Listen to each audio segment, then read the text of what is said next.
Bonjour à tous et bienvenue dans cette nouvelle vidéo. Ça faisait un petit moment que j'avais envie de vous parler de JDR, de jeux de rôle. Ça y est, on va démarrer. Je ne sais pas si ce sera une série de vidéos ou juste celle-ci, mais en tout cas on va déjà commencer par la base, c'est-à-dire comment commencer le JDR quand on est débutant.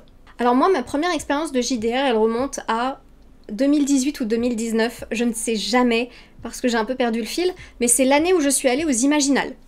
Donc si vous voulez savoir, suffit de chercher le vlog des Imaginales. Voilà, c'est à peu près tout ce que je peux vous dire. Donc l'année où je suis allée aux Imaginales, j'ai testé le JDR pour la première fois, parce qu'il y avait des gens qui faisaient découvrir. Et après, j'aurais beaucoup aimé jouer, mais c'était pas évident de trouver un groupe de gens avec qui jouer.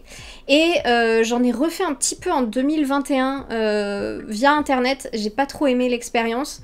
Et après en 2022, je me suis dit let's go, cette année je veux absolument me mettre au JDR, c'est vraiment mon truc. Et j'ai découvert une association à Paris qui m'a permis de rencontrer des gens, etc. Et j'ai commencé à faire du JDR de cette façon. Et depuis je n'ai pas trop arrêté parce que soyons honnêtes, j'adore ça et c'est je pense une de mes activités préférées aujourd'hui. Alors déjà on va commencer par poser la question, mais en fait c'est quoi le JDR et comment ça se passe ? Parce qu'en fait, il y a pas mal de gens qui débutent ou qui aimeraient débuter et qui ont peut-être jamais vu une partie, qui ont juste vaguement entendu parler du concept, ça les tente bien, mais qui se demandent complètement à quoi ça ressemble une fois qu'on est dedans et qui n'osent pas forcément poser la question de peur d'avoir l'air bête. Mais rassurez-vous, c'est normal de ne pas savoir, vous n'aurez pas l'air bête. Perso, j'ai plein d'amis qui sont pas du tout dans ce genre de truc, et donc quand je leur explique le JDR, en général, la réaction c'est... Ah. Personne n'a rien compris.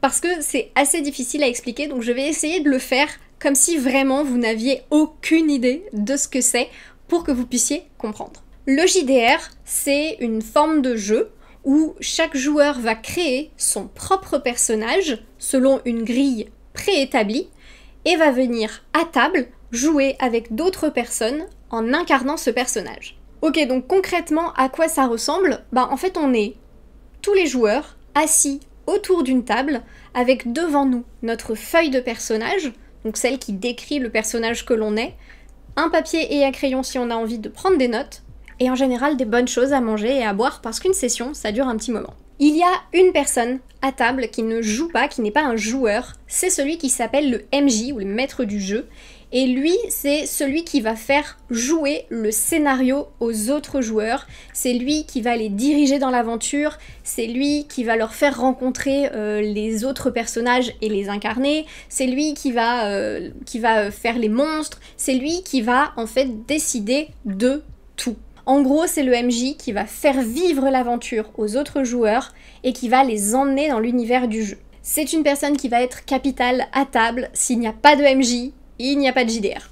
Vous, en tant que joueur, vous n'avez qu'à vous laisser porter et jouer la partie, jouer le scénario que vous propose le MJ dans l'univers donné, tout ça en incarnant le personnage que vous avez créé et qui colle à cet univers. Par exemple, vous êtes un vampire qui a un âge de plus de 500 ans et qui veut prendre le pouvoir parce que 500 ans ça commence à être long, à être juste le secrétaire, et bien vous allez intriguer, vous allez essayer de comploter, faire des alliances avec d'autres joueurs ou avec des personnages que vous allez croiser pour pouvoir prendre le pouvoir. Autre exemple, vous jouez un barbare qui est pas très intelligent mais qui est hyper loyal envers sa troupe d'aventuriers. Vous allez peut-être prendre des décisions qui sont un peu irrationnelles, un peu impulsives, pas toujours très intelligentes, mais qui permettent à ce barbare de se dire « j'ai fait ce qu'il fallait pour ma troupe ». Et les possibilités sont infinies. Réellement, vous pouvez jouer n'importe qui. Maintenant que vous avez un petit peu compris à quoi ça ressemble une partie, on va parler un petit peu des systèmes de jeu. Les différents jeux et les différents univers que vous pouvez côtoyer, parce qu'il n'y en a pas qu'un seul, il y a une multitude de JDR, vont être régis par des règles bien particulières qui en général sont recensées dans de très beaux livres, comme par exemple celui-ci pour Donjons et Dragons, où en fait dedans vous avez absolument toutes les règles qui vont régir ce jeu en particulier et cet univers, et c'est un livre qui est en général utile d'avoir à table pour pouvoir jouer sans faire n'importe quoi et s'écarter complètement du jeu prévu. Il y a peut-être des personnes qui vous diront il faut absolument acheter ce genre de livre, il faut absolument le lire avant de jouer. Moi je suis pas du tout d'accord avec ça, vraiment c'est une aide de jeu. Le MJ est là aussi pour vous aider et vous guider dans l'aventure, donc vous n'êtes absolument pas obligé de commencer par potasser, vous n'êtes absolument pas obligé de commencer par lire toutes les règles pour les comprendre ou quoi que ce soit. Au départ, juste vous allez poser beaucoup de questions à table, c'est fait pour, c'est normal que vous posiez plein de questions et on vous répondra avec grand plaisir. Et si le MJ il sait pas, il cherchera dans le bouquin lui-même. Mais soyons bien clairs, vous n'avez absolument pas à potasser quoi que ce soit, à faire des recherches avant de commencer un jeu. Personnellement, quand j'ai commencé à jouer, et pourtant je joue à plein de jeux différents, je ne lis jamais quoi que ce soit en amont, à moins qu'on me demande de créer mon propre personnage toute seule. Mais même là, un MJ qui est bien, il vous aidera à créer votre personnage si vous êtes débutant au départ, ou il vous donnera un pré-tiré, c'est-à-dire un personnage déjà prêt à incarner. Donc là-dessus, ne vous inquiétez pas, le JDR, vous pouvez arriver les mains dans les poches avec un papier et un crayon. En général, ça suffit. En plus de ça, les règles, il arrive que le MJ s'en écarte légèrement pour pouvoir faire vivre l'aventure.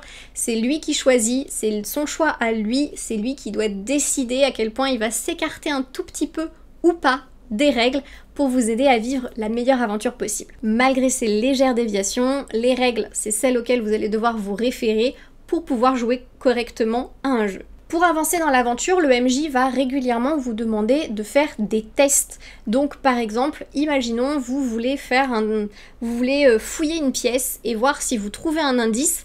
Votre MJ peut vous demander par exemple fais-moi un test d'investigation et en fonction des caractéristiques qui sont sur votre feuille de personnage, à vous, vraiment qui vous est propre, vous allez lancer un dé, faire un jet et voir si vous trouvez ou pas des objets, des indices, etc.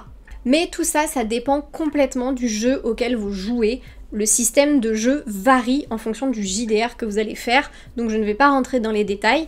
Qu'est-ce que c'est en fait concrètement un système de jeu? C'est le dé qui va être utilisé et tout ce qui en découle. Par exemple, Donjons et Dragons, c'est un système dé 20, donc vous jetez un dé avec 20 faces.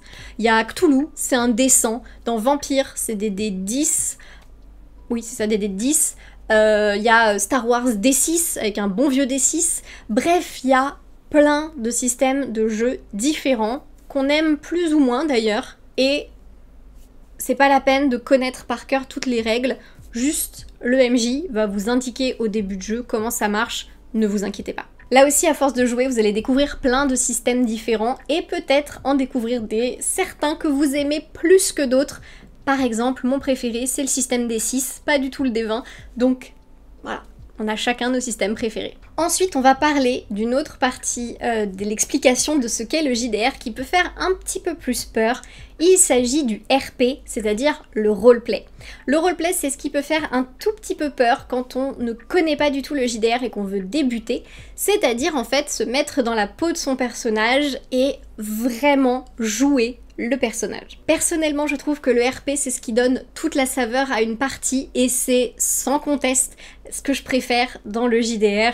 Donc, c'est tout à fait possible d'apprécier le RP. En gros, le roleplay, c'est vraiment tout ce qui vous permet d'incarner votre personnage. Donc par exemple, la manière dont vous allez parler, la manière que ce soit la voix, vous pouvez faire une voix, déguiser votre voix par exemple si vous avez envie. Ça n'est absolument pas une obligation parce que c'est très dur à tenir sur toute une partie. Ça peut être aussi la manière dont vous vous exprimez, ça peut être faire les dialogues avec les autres joueurs plutôt que de dire par exemple « je te donne telle info », mais faire comme si vous étiez vraiment en train de lui dire l'info, faire le dialogue quoi. Jouer l'émotion aussi. Bref, toutes ces choses qui peuvent vous permettre d'incarner votre personnage.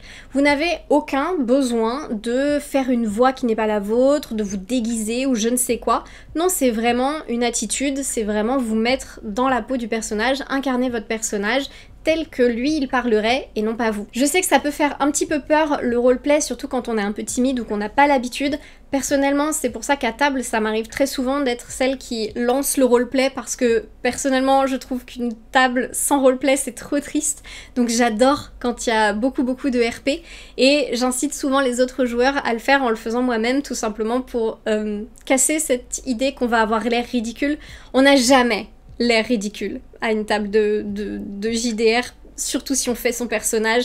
Au contraire, c'est tellement divin et c'est vraiment ce qui peut changer une partie et lui donner toute sa saveur, toute sa force et vraiment faire en sorte que tout le monde passe un bon moment. Parfois même le RP, ça peut vous permettre de réussir une action sans même jeter un dé. Ça arrive que le MJ se dise le RP était tellement on flic, je ne lui fais même pas jeter un dé, la personne est convaincue, le mensonge était extraordinaire, ça passe. Donc le RP, ne le négligez pas, il aide beaucoup. Bon, ça nous fait déjà une sacrée intro, mais j'avais vraiment envie de vous expliquer tout ça, déjà pour désacraliser un peu le truc, et pour que vous arriviez, pour si vous connaissez pas du tout en fait, à mieux modéliser le principe du JDR, pour que vous sachiez un petit peu de quoi il retourne. Parce qu'en gros, au final, si je résume ce qu'est le JDR, c'est une bande de gens qui se réunissent autour d'une table avec des bonnes choses à manger et des bonnes choses à boire, pour incarner des personnages qu'ils ont créés eux-mêmes dans une aventure imaginaire. Honnêtement, je ne vois pas ce que des lecteurs et des lectrices pourraient ne pas aimer dans ce concept. Ça m'échappe. J'en viens donc à mes conseils pour commencer le JDR quand on ne connaît pas très bien et qu'on veut débuter. Je vais vous donner quelques petits conseils que moi j'aurais bien aimé qu'on me donne, ou en tout cas que j'ai appris au fur et à mesure parce qu'il me semble important. Et le premier que je vais vous donner, c'est de vous entourer d'un groupe de gens de confiance et de vraiment vous lancer dans une aventure avec des gens de confiance. Moi, quand j'ai commencé le JDR, je ne connaissais absolument personne qui en faisait, donc c'était pas évident. Et je me suis inscrite dans une association à Paris qui m'a permis, en fait, ce que j'aime bien dans cette asso, c'est que les parties étaient en public. C'était pas dans le sens où il y avait du public, mais c'était dans des lieux publics. C'était pas des parties chez des gens que je ne connaissais pas, en huis clos quoi. C'était dans des bars à jeux ou dans des boutiques de jeux qui étaient après la fermeture quoi. Et moi, ça m'a beaucoup plu, ça m'a beaucoup aidé parce que ça me permettait déjà d'être dans un environnement où je me sentais en sécurité. Parce que aller jouer avec des inconnus chez eux, moi ça me mettait super mal à l'aise en tant que femme, c'était absolument pas possible. Dans énormément de villes, il y a des associations comme ça et des boutiques de jeux qui proposent du JDR, des soirées JDR, des bars à jeux qui proposent des soirées JDR. Vraiment, renseignez-vous dans votre ville, je suis à peu près 100% sûre que vous pouvez trouver une association pas très loin de chez vous qui fera ce genre de choses, donc n'hésitez surtout pas. Personnellement, c'est dans cet asso que j'ai rencontré le groupe de JDR avec lequel j'évolue le plus actuellement. J'ai aussi rencontré plein d'autres personnes. Il y a des gens qui sont devenus plus proches, d'autres beaucoup moins. Ça fait partie du jeu des rencontres. Mais très clairement, c'était un bon moyen pour moi de rencontrer mon groupe de JDR actuel et de pouvoir découvrir un très grand nombre de jeux aussi, parce que du coup, ils étaient plusieurs MJ à faire découvrir plein d'univers différents. Donc ça, c'était top.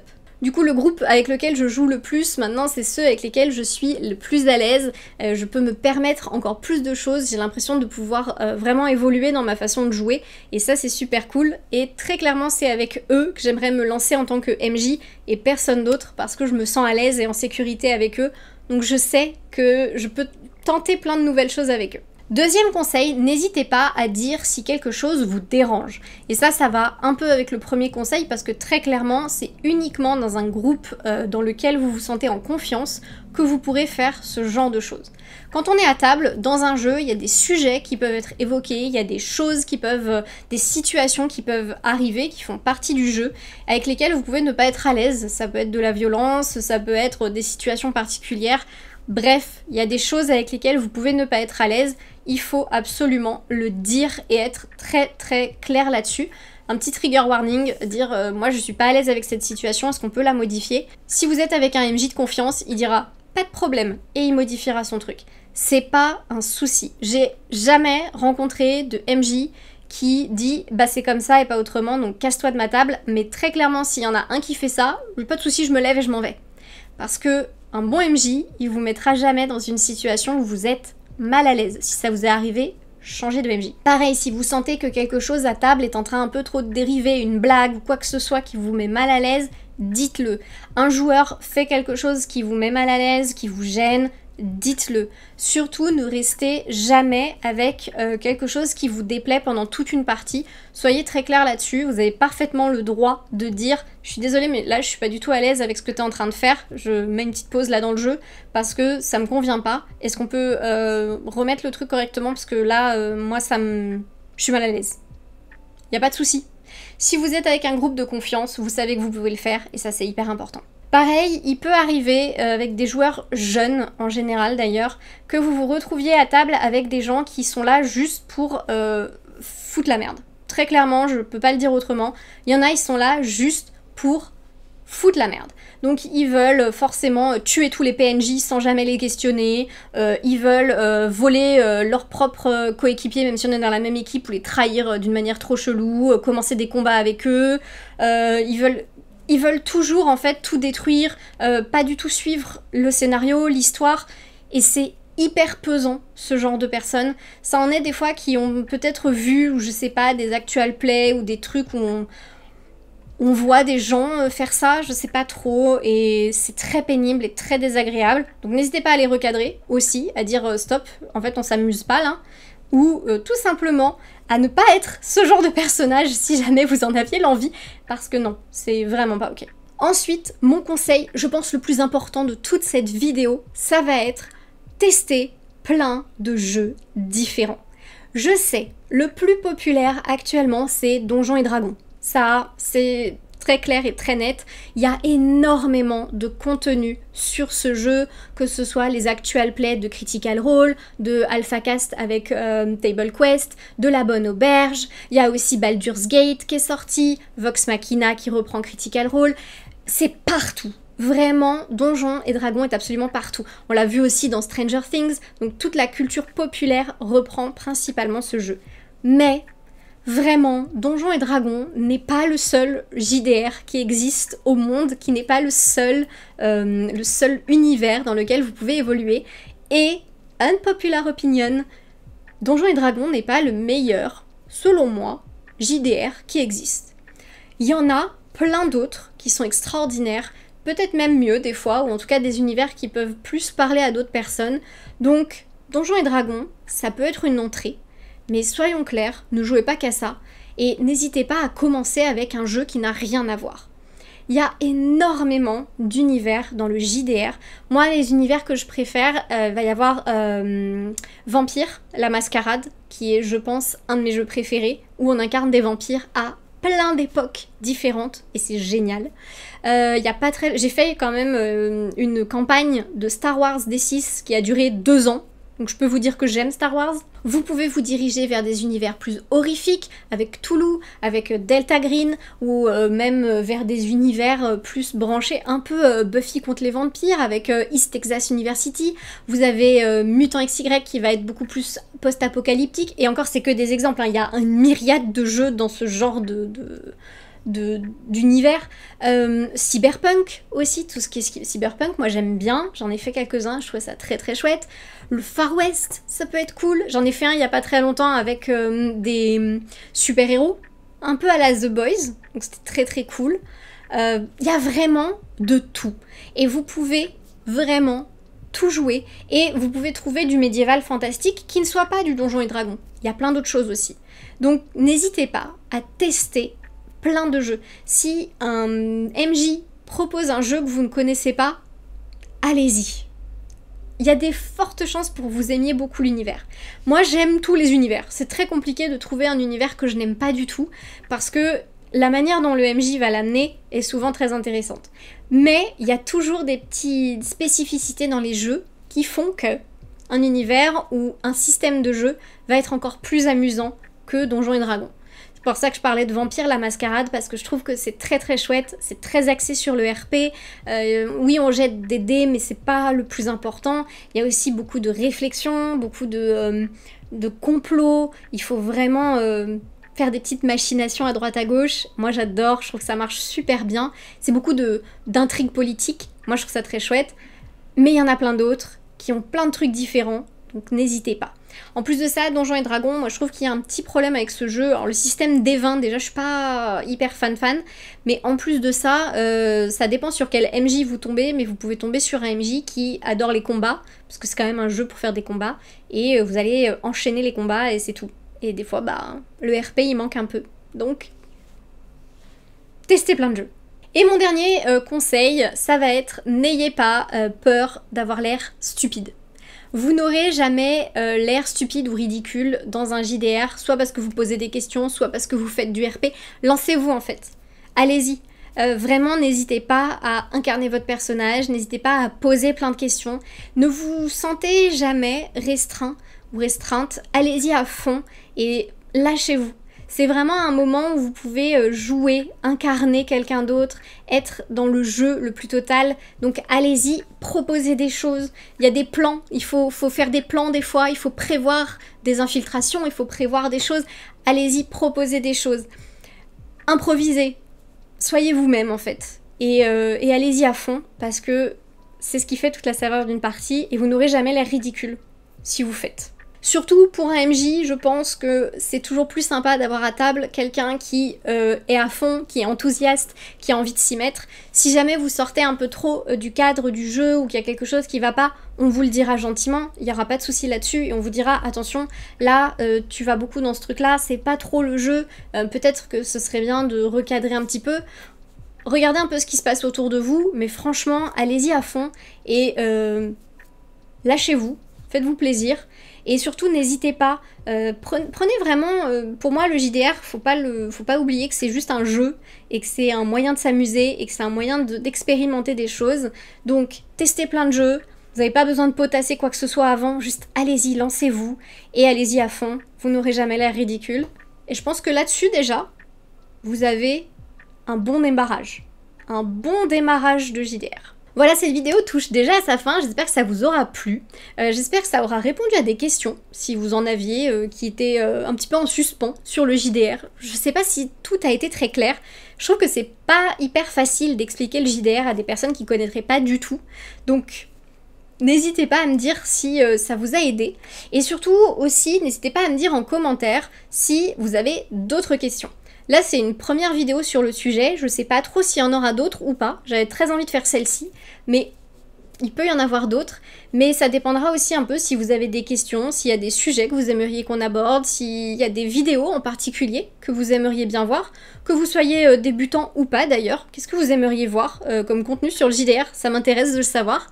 N'hésitez pas donc, comme je disais, à poser toutes vos questions en commentaire, parce que je serais ravie d'y répondre, ça pourrait totalement faire l'objet d'une autre vidéo d'ailleurs, donc sentez-vous libre s'il y a des choses que je n'ai pas expliquées. Et en attendant une prochaine vidéo, moi je vais vous souhaiter une bonne semaine, de très très bonnes lectures, des bonnes parties de JDR aussi, si vous jouez en ce moment, et je vous dis à très bientôt.